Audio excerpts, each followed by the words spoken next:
शालिनी हुबलीकर और मेरे चैनल में आप सबका बहुत बहुत स्वागत है। मुझे पता है आप लोगों के एग्ज़ाम्स आ रहे हैं नज़दीक, तो भाई मैं भी आप लोगों को हेल्प करना चाहती हूँ आपके एग्ज़ाम्स में, ताकि आप लोग जो है ना टॉपर बने। ओके, तो आज मैं एक्सप्लेन करने जा रही हूँ फर्स्ट सेमिस्टर एग्ज़ाम जो है 23-24 EVS 1 साइंस का, स्टैंडर्ड है 5th। ओके, आपके टाइमिंग होगा 1 आवर 15 मिनट और मार्क्स हो गए 20। ओके, तो आज हम लोग EVS 1 का जो है क्वेश्चन पेपर सॉल्व करने वाले हैं। मैं एक्सप्लेन करने वाली हूँ आप लोगों को कि किस तरह से आप लोग क्वेश्चन समझोगे और आप लोगों को आंसर किस तरह से लिखने चाहिए, तो वो मैं आज आपको बताने वाली हूँ। ताकि मैंने देखा है बहुत से बच्चे अच्छे से पढ़ाई हो जाने की वजह से भी सिर्फ क्वेश्चन समझ में न आने की वजह से उन लोगों के मार्क्स कट जाते हैं। ठीक है, और हाँ, ये सारे लेसन्स मैंने आप लोगों को एक्सप्लेन कर दिए हैं विथ क्वेश्चन एंड आंसर्स। तो आप लोगों को अगर कोई लेसन समझ में नहीं आया है, कुछ क्वेश्चन एंड आंसर समझ में नहीं आए हैं, तो आप लोग शालिनी हुबलीकर चैनल में जाइए जो है एब्सोल्युटली फ्री। तो वहाँ पे आप लोगों को सारे क्वेश्चन एंड आंसर्स मिल जाएंगे। ओके, तो चलो अभी हम लोग सबसे पहले देखते हैं question number 1A। Choose the correct option and fill in the blanks. तो अभी देखो यहाँ पर ब्रैकेट में तुम लोगों को कुछ आंसर्स दिए हुए हैं, ठीक है, और यहाँ पर उन लोगों ने आपको 1 और 2 ही क्वेश्चन पूछे हैं और आंसर्स के ऑप्शंस में उन्होंने आपको 3 आंसर्स दिए हुए हैं, ताकि आप लोग हो जाओ कंफ्यूज और आप लिखे गलत आंसर। ओके, लेकिन भाई हम लोग है बहुत स्मार्ट, गलत आंसर तो हम लोग सिलेक्ट नहीं करेंगे, है क्या नहीं।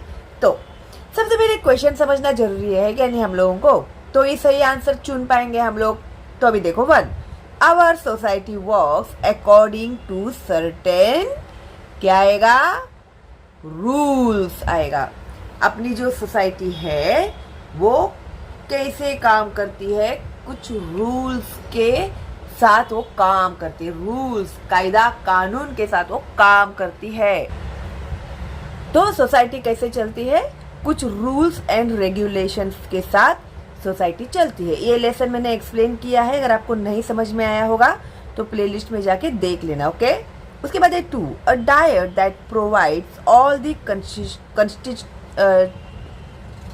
constituents of food in the right proportion is called a balanced diet। यानी डाइट यानी क्या, हम लोग जो भी खाना खाते हैं उसमें हम लोगों को सब कुछ मिल जाता है, प्रोटीन मिलता है, मिनरल्स मिलते हैं, विटामिन्स मिलते हैं। ओके, तो सारी प्रॉपर्टीज जिस डाइट में होती है उसे हम लोग कहते हैं बैलेंस्ड डाइट। ओके, अभी यहाँ पर है B, मैच दी फॉलोइंग।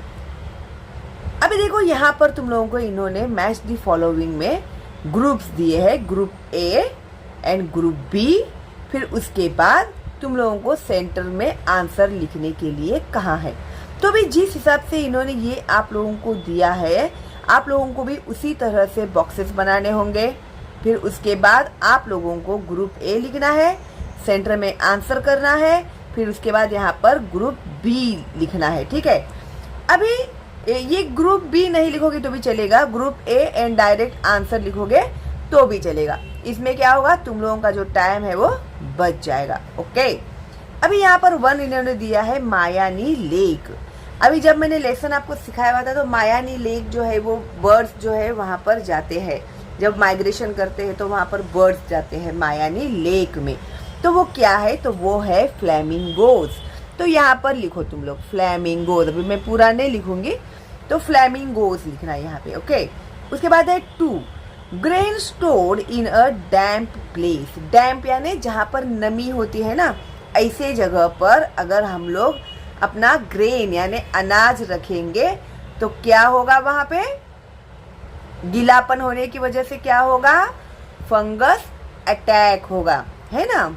फिर वो बोलते हैं ना उसको बुरसी लगना बोलते हैं क्या नहीं, तो वो फंगस अटैक उसमें होगा। तो हमारे 1 और 2 ये आंसर है। अगेन इन लोगों ने आप लोगों को बाइसेंस दिया हुआ है कंफ्यूज करने के लिए। ओके, ताकि आप लोग कुछ गड़बड़ कर दो और आप लोगों के मार्क्स चले जाए। तो बिल्कुल गड़बड़ नहीं करनी है आप लोगों को, और प्रॉपर आंसर ही आप लोगों को लिखना है। ओके, आई होप आप लोगों को अच्छे से समझ में आ रहा है। उसके बाद है question number 2A, answer the following questions any 3। अभी देखो, इन्होंने तुम लोगों को यहाँ पर दिए हैं 1, 2, 3 एंड 4 क्वेश्चंस दिए हैं, ठीक है। तो इन 4 क्वेश्चंस में से जो कोई भी 3 के आंसर्स जो तुम लोगों को इजी लगते हैं, जिस आंसर के ऊपर तुम लोगों को कॉन्फिडेंस है, तो वो आंसर ही तुम लोगों को लिखना है सबसे पहले, ठीक है। तो नंबर 1 है व्हाट इज टॉलरेंस। टॉलरेंस यानी सहन करना, कुछ भी टॉलरेट करना, उसे टॉलरेंस कहते हैं। तो आप लोगों के टेक्स्ट बुक में इसका आंसर है, सारे आंसर टेक्स्ट बुक में होते हैं। लोग अगर समझते हैं कि गाइड में ही सारे आंसर्स मिलते हैं, तो आई एम सॉरी, आप लोगों को अगर आपको रीड करते हैं आप लोग टेक्स्ट बुक्स, तो आप लोगों को फटाक से ये सारे आंसर्स मिल जाएंगे। तो रीडिंग करने में बिल्कुल भी सुस्ती नहीं करनी है आप लोगों को, ठीक है। तो अभी व्हाट इज टॉलरेंस का आंसर, आप लोगों का जो ईवीएस का 5th लेसन है फैमिली वैल्यूज, फैमिली वैल्यूज में पेज नंबर 26, ये देखो पेज नंबर 26 में यहाँ पर देखो हेडलाइन ही है टॉलरेंस, है ना। तो व्हाट इज टॉलरेंस, टॉलरेंस का मतलब क्या है, तो respecting opinions which are different from our own is called tolerance और ब्रॉड माइंडेडनेस। ये लेसन है ना, मैंने बहुत ही डिटेल में तुम लोगों को एक्सप्लेन करके सिखाया हुआ है वर्ड टू वर्ड, और ये लेसन इम्पॉर्टेंट भी है आप लोगों के एग्जाम्स के लिए, और इसमें जो भी एक्सप्लेनेशन है वो बहुत ही इम्पॉर्टेंट है तुम लोगों की नॉलेज के लिए भी। अगर ये लेसन तुम लोगों को समझ में नहीं आया है ना, तो प्लीज़ इसका एक्सप्लेनेशन आप लोग देख लेना, क्योंकि टेक्स्ट बुक में से ही इसे मैंने एक्सप्लेन किया है वर्ड टू वर्ड, ओके। तो अभी respecting opinions which are different from our own का मतलब ये होता है, अगर किसी भी बात के ऊपर हम लोग आपस में 2 दोस्त मिलके या परिवार में बैठ के तुम लोग बात कर रहे हैं, ठीक है, तो जरूरी नहीं है ना कि जो हम लोगों को सही लग रहा है वो सामने वाले को भी सही लगे, है क्या नहीं। फिर क्या होता है, अगर तुम लोग अपने ही बात पे अड़ जाओ, सामने वाला अपने ही बात पे अड़ जाए, तो फिर क्या हो जाएगा, झगड़ा हो जाएगा फिर, है ना। छोटी सी बात कहाँ की कहाँ चली जाएगी। तो कभी भी हम लोगों को सामने वाला जो बात कर रहा है उसकी बातों को, अपने से अलग होंगे उसके विचार, ओपिनियंस बोलते हैं उसको, उसके विचार अगर अपने से अलग भी है तो उसके रिस्पेक्ट देके हम लोगों को उसकी बात को सुननी चाहिए, ठीक है। तो इसका मतलब क्या हो गया, आप में उतनी क्षमता है, कैपेसिटी है सामने वाले की बात सुनने की, जिसे कहते हैं tolerance and broad mindedness, okay. Broad mindedness यानी जो ऐसे ब्रॉड माइंड के होते हैं, ब्रॉड यानी दिमाग बड़ा नहीं होता है उसमें, ठीक है, विचार बड़े होते हैं, तो सामने वाले की बातों को सुनते हैं, ठीक है। तो ये उसका आंसर, गॉट इट। थोड़ा सा जूम करती हूँ, पुस्तक है ना तुम लोग के पास, तो उसमें देखो पेज नंबर 26 में, ओके ओके गुड। उसके बाद है 2, give 2 causes of air pollution. Air pollution के 2 कारण, कोई भी 2 कारण बताओ। तो ये है व्हीकल एमिशंस। व्हीकल एमिशंस यानी जो गाड़ियाँ वगैरह चलती है उसके पीछे से जो धुआं वगैरह निकलता है, उस धुएं की वजह से एयर पॉल्यूशन होता है। उसके बाद है फॉरेस्ट फायर, मैंने इजी दिए हैं तुम लोगों को, ओके। तो फॉरेस्ट फायर यानी जंगल में आग लग जाती है, तो अभी जंगल कितना बड़ा होता है क्या नहीं, तो जंगल में इतने सारे अगर पेड़ जल जाएंगे तो तुम लोग सोचो कि कितना सारा धुआं हो जाएगा। तो वो भी एक कारण है फॉरेस्ट फायर, एयर पॉल्यूशन का, ओके। उसके बाद है 3, 2 सोर्सेस ऑफ प्रोटीन्स। तो प्रोटीन्स के कोई भी 2 सोर्सेज इन्होंने हमें यहाँ पर लिखने के लिए कहा है, वो है फिश है, एग्स है, फिर पनीर वगैरह, मीट, चिकन, ये भी सब प्रोटीन उसमें ज़्यादा मात्रा में होती है। ओके, लेकिन हम लोग को इन्होंने 2 ही लिखने के लिए कहा है, तो भाई क्यों हम लोग ज़्यादा मेहनत करें, है क्या नहीं। कोई भी 2 जिसके स्पेलिंग्स आपको अच्छे से आते हैं वो ही लिखना, जिसका स्पेलिंग नहीं आता है वो मत लिखना। उसके बाद है 4 big obstacles in our society. अबे हमारे समाज में, यानी हमारे समाज के से आगे बढ़ने के लिए अच्छा स्कोप होना चाहिए, है क्या नहीं। तो क्या है बिग ऑब्स्टिकल्स, यानी अड़चन क्या है हमारे समाज में, बड़े अड़चन क्या है। कोई भी 2 हम लोगों को इन्होंने लिखने के लिए कहा है। तो मैंने एक लिखा है पॉवर्टी। पॉवर्टी का मतलब होता है गरीबी, ठीक है, तो ये एक कारण है। और सेकंड मैंने लिखा है लैक ऑफ एजुकेशन।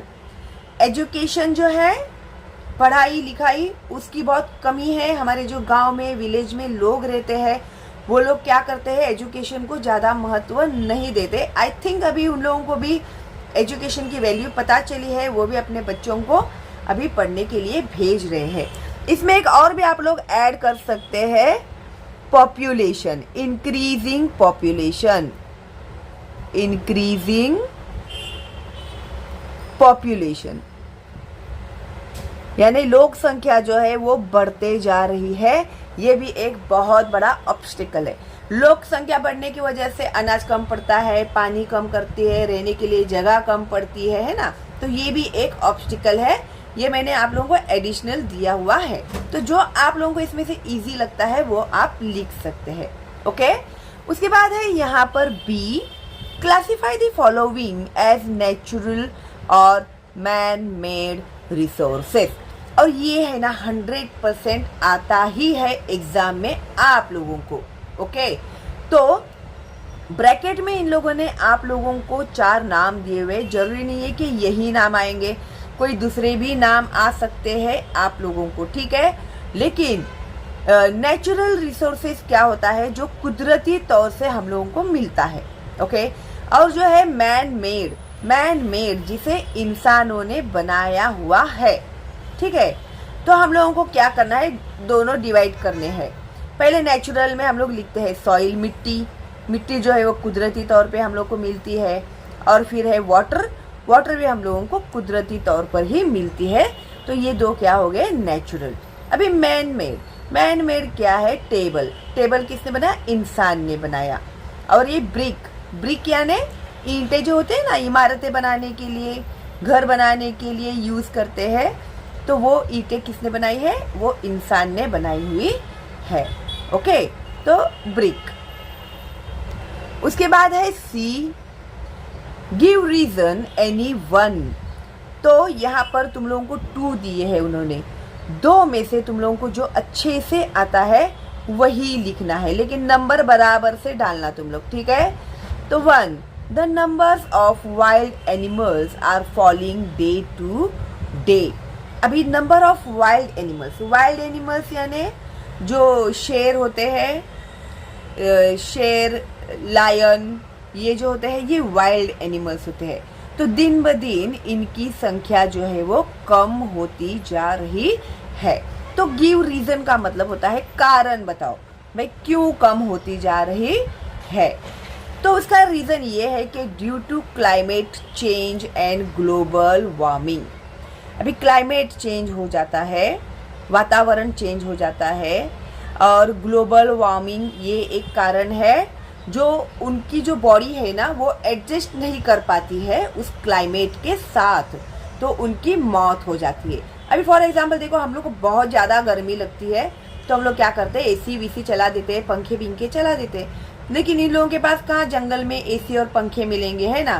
तो बेचारों उन लोगों को फेस करना पड़ता है उस चेंज को। तो क्या होता है, कुछ एनिमल्स जो है उसे फेस नहीं कर पाते हैं और इस कारण उन लोगों की मौत हो जाती है। ओके, उसके बाद है हंटिंग। हंटिंग यानी क्या करते हैं, शिकार करते हैं। इंसान लोग जाते हैं वहाँ पे हंटिंग करते हैं, शिकार करके उन्हें मार देते हैं, फिर उनके नाखूनों के बदले में उन्हें पैसे मिलते हैं, फिर उनकी जो चमड़ी होती है उसके लिए उन्हें पैसे मिलते, तो वो बेचते हैं उनको। तो बेचने के लिए वो हंटिंग करते हैं, इस वजह से भी उनकी जो संख्या है वो कम होती जा रही है। And poaching of wild animals, इतना लिखोगे तो तुम लोगों को तुम्हारे पूरे मार्क्स मिल जाएंगे। ओके, उसके बाद देखो यहाँ पर दिया है one should avoid eating food that has got spoiled. जो फूड खराब हो गया है उसे खाने से अवॉइड करना चाहिए। अवॉइड क्यों लिख रहे भाई, खाना ही नहीं चाहिए इसे लिखना चाहिए। ओके, तो क्यों नहीं खाना चाहिए उस फूड को, क्योंकि सच फूड इज नॉट न्यूट्रिशियस, वो न्यूट्रिशियस नहीं होता है। And can be dangerous for health, तो वो हेल्थ के लिए भी डेंजरस होता है। It can be cause for food poisoning, ये भी तुम लोग इसमें ऐड कर सकते, लेकिन मुझे जगह यहाँ पर बहुत कम पड़ रही थी, इसके लिए मैंने ये 2 ही पॉइंट्स लिखे हुए हैं। ओके, उसके बाद देखो question number 3, A attempt the following any 2। अभी यहाँ पर 3 क्वेश्चन दिए, 3 में से कोई भी 2 आप लोगों को लिखने हैं। ठीक है, attempt the following any 2। 1, describe the life cycle of birds. अभी जो बर्ड्स होते हैं उनकी लाइफ साइकिल क्या होती है, तो birds lay eggs in nest, पहले वो अंडा देते हैं घोंसले में, and the eggs hatched into chicks, फिर उसको हैच किया जाता है, फिर उसे क्या उसमें से चिक्स निकलते हैं। द चिक is the second stage. Okay, अंडे में से जो बच्चे आते हैं वो सेकेंड स्टेज। चिक grow and develop into a mature bird, फिर वो जो चिक होते हैं वो बड़े हो जाते हैं, फिर वो बड़े मैच्योर हो जाते हैं, बड़े होके मैच्योर हो जाते हैं। ओके, तो यही है। फिर वो अंडे देते हैं, फिर वो चिक को हैच करते हैं, फिर अंडे को हैच करते हैं, उसमें चिक्स निकलते हैं, चिक्स बड़े होते हैं, फिर वो बड़े अंडे होते हैं, बड़े होने के बाद में ये साइकिल चलती ही रहता है। उसके बाद है व्हाट आर कार्बोहाइड्रेट्स। तो ये लेसन मैंने सिखाया है बहुत इजी लैंग्वेज में, तो प्लीज़ आप लोग ये लेसन एक बार देख लेना, क्योंकि वो आपका दिमाग से उड़ गया होगा। ठीक है, तो अभी यहाँ पर लिखा है मैंने, ये फर्स्ट वाला आंसर है, लाइन दिया है उतना तक ही। फिर उसके बाद है carbohydrates. Carbohydrates is the sugar, starch and fibre found in regular food items like fruits, grains and dairy products. तो इसमें से हम लोगों को कार्बोहाइड्रेट मिलता है। ठीक है, उसके बाद दिया है what is gender equality. Gender equality means क्या होता है, तो बॉयज एंड गर्ल्स और man and women are equal. लड़का लड़की या फिर औरत और आदमी, ये दोनों इक्वल है, समान है। They must get the same opportunities for development, तो तरक्की के लिए दोनों को भी एक समान अपॉर्चुनिटीज मिलनी चाहिए। ठीक है, यानी चांसेस मिलने चाहिए, एक समान मिलने चाहिए। ओके, तो इसके बाद यहाँ पर इन्होंने पूछा है B, complete the following web. तो ये एक वेब यहाँ पर इन्होंने दिया हुआ है, common need of man and women. Man and women की जो कॉमन ज़रूरतें हैं वो क्या है। ओके, तो वो है फूड, सबसे पहला खाना सबको चाहिए, चाहे लड़का हो या लड़की हो। उसके बाद एक क्लोथिंग, कपड़े चाहिए, शेल्टर, रहने के लिए घर चाहिए, एंड हेल्थ, अच्छी सेहत होनी चाहिए। और मैंने यहाँ पर एजुकेशन भी दिया है आप लोग को, तो 2 में से कौन सा इजी लगता है आपको वो आप लिख सकते हैं। ठीक है, तो इस तरह से ये जो है क्वेश्चन पेपर मैंने आप लोग को एक्सप्लेन भी कर दिया है, हो सके उतने सारे आंसर्स मैंने आप लोगों को दे दिए हैं। ठीक है, कोई डाउट है आप लोग को तो मुझे कमेंट बॉक्स में पूछिएगा, नहीं है तो एक लाइक तो मेरे लिए ज़रूर बनता है। ओके, और फ्री है मेरा ये चैनल, तो ज़्यादा से ज़्यादा फॉरवर्ड कीजिएगा अपने दोस्तों को, रिलेटिव्स को, ताकि उन बच्चों का भी फायदा हो। ओके, करेंगे ना आप लोग इतना मेरे लिए? Thank you, how sweet of you. तो चलो मिलते हैं बहुत जल्दी ही अगली वीडियो में अगला क्वेश्चन पेपर लेके। हाँ, मैं अभी आप लोगों के लिए सारे क्वेश्चन पेपर्स अपलोड करने वाली हूँ। तो आप नए हैं तो सब्सक्राइब कीजिए, बेल का आइकन टैप कीजिए और फॉरवर्ड कीजिएगा अपने दोस्तों को, रिलेटिव्स को, ताकि उन बच्चों का भी फायदा हो। ओके, तो चलो देन, ऑल द बेस्ट आप लोग को एंड बाय बाय।